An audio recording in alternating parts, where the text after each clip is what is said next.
other thing I was fascinated with this particular piece, the shadow.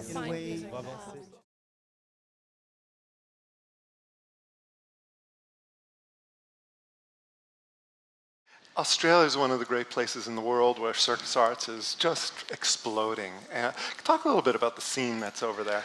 Well, it's a really exciting time in Australia for circus and creative arts. Really, it's particularly circus. Though you see, I think because of NICA, the National Institute of Circus Arts, a big school in Melbourne that's opened up, and I think it's its 10th year anniversary soon. Or yeah, I think it's past 10 now. Yeah, so it's these graduates are coming out and creating really good work.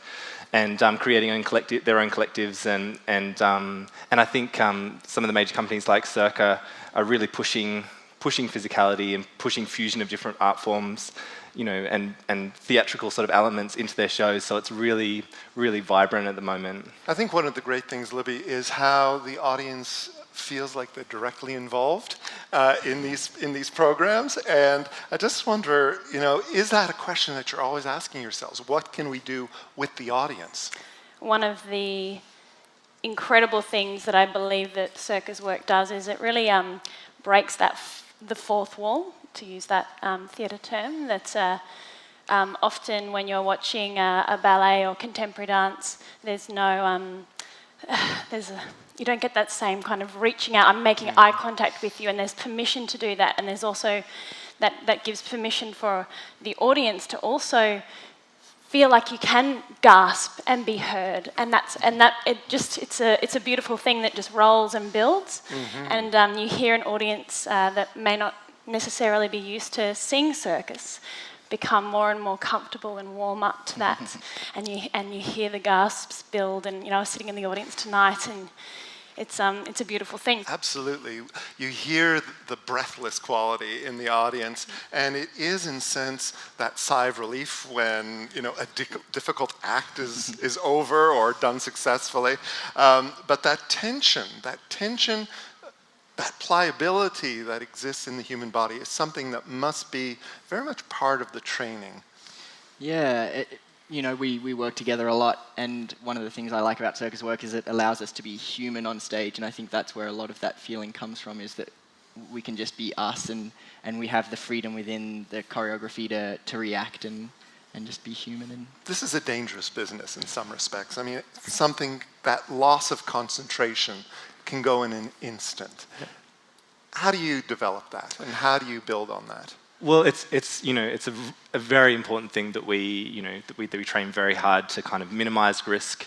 And like with my background, I came from contemporary dance, and so I was always very kind of sure, like all of us are very kind of with rehab and prehab and making sure that everything is really okay before you do things, and trying out things, really training up to and building up to skills. But in our routines in our routine of training, we make sure that we have a really good preparation of warming up and training things really well, but also training the improvisation elements in our work. So we spend quite a lot of time in the room improvising together, finding each other's bodies, how they move. And in this show in particular, I think some of the most dangerous stuff isn't the skills we're doing, because they've been practiced and built up to, and we know that the people are going to catch us 100%.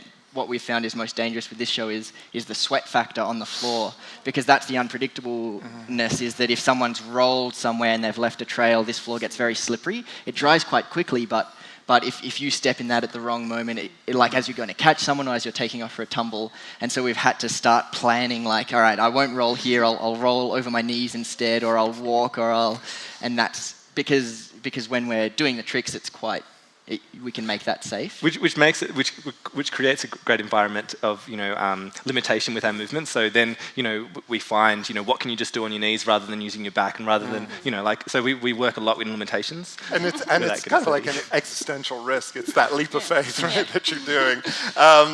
Strength and vulnerability. I mean, in some respects you would say, well, they're opposites, but in this kind of production, they're so well matched. I think that comes back to the human factor of we are strong and we are doing incredible things that have taken many years to develop and lots of hours of practice, but we don't try and make it look easy. We want you to see the shakes as we lift someone up, or the wobbles or the saves, because that brings you into it, as we were talking before. You know, you can see amazing, ridiculous things on YouTube or something, but this is live, this is happening, this is right now. And you see on the artists their bruises and their grazes, and you see what the cause, and you see the cause and the effect of that in many ways. So kind of visibly and physically, and You just don't see our emotional scars. Yeah, exactly. Yeah. But I think that human factor is so much part of what this piece is all about, and what this, you said, one gets a sense of team when we're watching this company. It's individuals, but it's also a team effort. And I also get that sense that you're tapping into the creative resources of each one of you, that somehow the best of what you can bring is brought to the stage. How does that work in the process? We try to push with our work that everyone, can potentially do everything. That's why the girls, base the boys, and we play with gender and strength. We're trying to kind of tear away the sort of the stereotypes of whatever, and kind of going, what is possible with the human body. And we never really like the idea of someone coming in and filling a role and trying to stay. One of my favourite expressions that a fellow acrobat, Darcy Grant, uses, it's a bit like wearing someone else's underpants. You could do it, but it doesn't feel right. So when people come in, we want them to bring themselves. Their own underpants. Yeah, we want them to bring their own underpants. We want their skills, we want their performance qualities, and we'll adapt the shows around them, and they'll grow and they'll push in different directions, because if you're trying to force someone into a thing with this work, we've found it doesn't work. So it's a question about making a show of this length as opposed to, say, a shorter work. Yeah, well, one of the places this show came from was Yaron came in and he asked each of the acrobats to make 1 minute of brilliance. 1 minute of acrobatics on the floor, no props, no nothing, and just whatever you could do that you think would be the most focused and great for an audience kind of thing. And then he left the room. And we worked on that and came in, and some of those pieces have ended up in this show, and really this show is, Yaron describes it as 60 1-minute improvisations, give or take 20 seconds, 30 seconds, a minute. And so some of those original improvisations are in the show, but also that's kind of it. It's like we have the music, and from this minute to this minute, or from 10 seconds to 30 seconds, has a certain physical language, and so he'd say, all right, I want acrobatics that builds or that flowers, and then he'll leave that to us to make and choreograph and come in and watch and poke and prod and remove. And so those things just grow and shift, and really using the music and going, well, there's such a definite change in the music here, we can't keep going with that no matter how good it is. We'll take it out, we could use it later, or maybe it's for another show or another time. we have a lot of playtime. We have a 3-hour show call every day where we're training new skills, and to potentially put into the show, but also just kind of to continue building our own sort of repertory. But on the floor, we usually I think this work took something like 4 weeks. It was 4 weeks, yeah. sort of a 4-week development, and it was originally 8 performers, 5 girls. And 3 men. 3 men, yeah. But back in Brisbane, when we're not touring, we tour a lot. We tour 10 or 11 months of the year. So that's the main time we're often creating work on the road. But when we're back in Brisbane, we work 9 to 5, 5 days a week, like a real job. The very unusual elements of the show, whether it be the microphone in the mouth, or in a previous production, somebody, yourself, walking with stilettos on somebody's body. How does that generate within the process itself? All different areas. So for example, the stilettos on the body, that came from a long time ago. They were making a show called By the Light of Stars, and they were making an act where just a girl was walking on a man in bare feet and just seeing how she could move his body.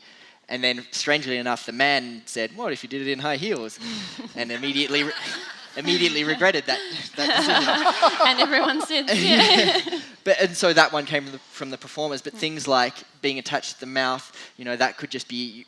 It immediately gives your body a certain way of moving and evokes a certain thought process, and so it's just interesting. It's like, well, what happens if you do that? And for the microphones, we needed just a palate cleanser to then go into the beautiful bowl scene that closes the show. And if you went straight from the other acrobatics into that, it wasn't quite as effective. So for that, it was like, we need a bit of comedy, so we're not too serious. It's about breath. So you begin the show with breath, then you have this very comedic, also a bit brutal kind of exposing of breath, and then the show closes with breath also, which is... And all of those ideas, they just come from play. You know, we play, Devise, and you know, we improvise with one another. And acrobats are quite sadistic.